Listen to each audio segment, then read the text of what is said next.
அதே நேரம் இன்னைக்கு திமுகவுக்கும் திமுக கூட்டணி கையில் இருக்கிற ஒரே சரக்கு என்ன அப்படின்னு கேட்டோம்னா பாஜக எதிர்ப்பு தான். இந்த பாஜக எதிர்ப்புல நாங்க மட்டும்தான் மோனோபோலி என்று அவர்கள் நினைக்கிறார். அப்படி இல்லை.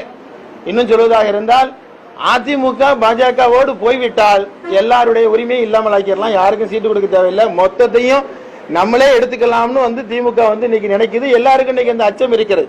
எனவேதான் பாஜக எதிர்ப்புன்னு யார் பேசினாலும், பாஜக எதிர்ப்புன்னா திமுக மட்டும் தான் பேசணுமா? ஏன் விஜய் பேசக்கூடாதா?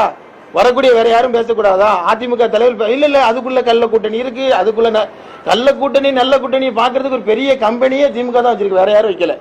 பாஜக எதிர்ப்புல நான் சொல்றேன், உண்மையிலேயே திமுக கூட்டணி பாஜக எதிர்ப்புல ஆரோக்கியமா இருக்குன்னா வரக்கூடிய பாஜக எதிர்ப்பு பேசுகிற எல்லாத்தையும் வரவேற்கணுங்க.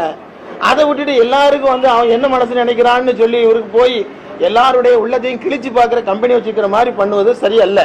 பாஜக அதிமுக கூட்டணி என்பது இல்லை என்பது அவங்க தெளிவா சொல்லிட்டாங்க.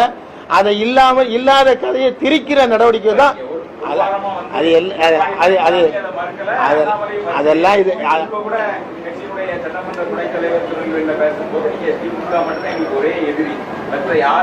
திமுக எதிரிங்கிறதுல மாற்றுக்கத்தே இல்லைங்க. அவர் ரொம்ப அழகா சொல்லிட்டாரு, எல்லா எதிரியும் சொல்லிட்டாரு. இது நான் எடுத்த முடியல, என் கட்சி எடுத்த முடியும். நீங்க அதை பத்தி திரும்ப திரும்ப கேட்காதீங்க. பாஜகவோட கூட்டணிங்கிறது முடிஞ்சு போன டாபிக் என்று முடித்தாச்சு. அதை விட்டுட்டு என்ன தமிழ்நாட்டுக்கு நம்ம பேசலாம்? திமுக தமிழ்நாட்டுக்கு செய்கிற அநீதிகளை நாங்க பட்டபத்திரமா நாங்க சொல்ல போறோம் சொல்றாங்க.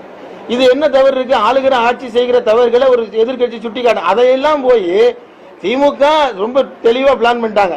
யாரு பிஜேபி எதிர்ப்புன்னு பேசினாலும் இல்ல அதுல ஒரிஜினல் இல்லைன்னு சொல்லணும், நாங்க மட்டும்தான் ஒரிஜினல்னு சொல்லணும்னு முடிவு பண்ணிட்டாங்க. அதனால அரண்டவன் கண்ணுக்கு இரண்டதெல்லாம் பேய் என்பது சொல்வது போல எதை பார்த்தாலும் பாஜக ஆகா நம்மளுடைய இதை பிடிங்கிட்டு போயிருவாங்களோங்கிற கவலை அவங்களுக்கு வர தொடங்கியிருக்கு. வேற ஒன்றும் இல்லை. அதெல்லாம் இல்ல. பாஜக தமிழ்நாட்டில் டசன் மேட்டர். அவங்களால ஒன்றும் செய்ய முடியாது, ஒரு இடத்துலயும் ஜெயிக்க முடியாது. நான் இப்பொழுது சொல்லுகிறேன், எழுதி வைத்துக் கொள்ளுங்கள். வரவிருக்கிற 2026 பாஜக தமிழ்நாட்டில் ஒரு இடத்துலயும் ஜெயிக்க போறதில்லை. அதிமுக பாஜக கூட்டணி நடைபெற போறதில்லை. இவங்க நினைக்கிற எதுவுமே நடக்க போறதில்லை. நல்ல மாற்றம் தமிழ்நாட்டில் வரத்தான் போகுது. மக்களுக்காக பேசப்படக்கூடிய வரத்தான் போகுது நிச்சயமா.